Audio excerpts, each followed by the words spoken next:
கிறிஸ்துவுடனே கூட எழுந்தது உண்டானால் கிறிஸ்து தேவனுடைய வலது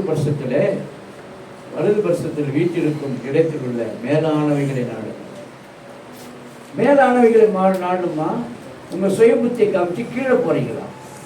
உங்க சுய புத்தி சபையில இருக்கக்கூடாது, உங்க வீட்டில இருக்கக்கூடாது. மாத்திக்க. ஆண்டவர் உங்களை இன்னைக்கு எச்சரிக்கிறார்.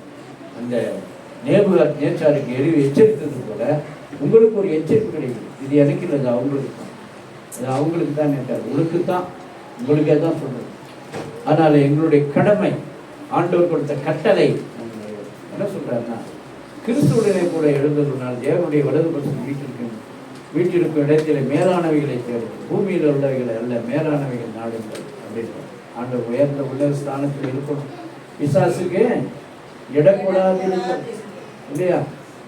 பிசாசுக்கு இடம் கூடாதிருங்கள் அப்படின்னு வேணும். அதனால சாத்தான் நம்ம கூடவே இருந்து நம்மளை வழி தப்பி போகத்தான் செய்வோம்.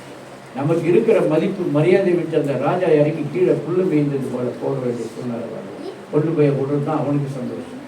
ஆனால் ஆண்டவர் நம்ம மேலானவைகளாக மாறணும், மேன்மையாக இருக்கணும்னு அவர் விரும்புகிறார். எந்த வழி வர விரும்பும்? உங்கள் சுய புத்தி மேலே சாயறியா? எனவே ஆண்டவர் உங்களை ஆசீர்வதிப்பாராக. இந்த கர்த்தருடைய நாமத்துக்கு மகிமையுண்டாகட்டும். அரை மணி நேரத்துக்கு அதிகமாக நான் செய்தி எடுத்துட்டேன்.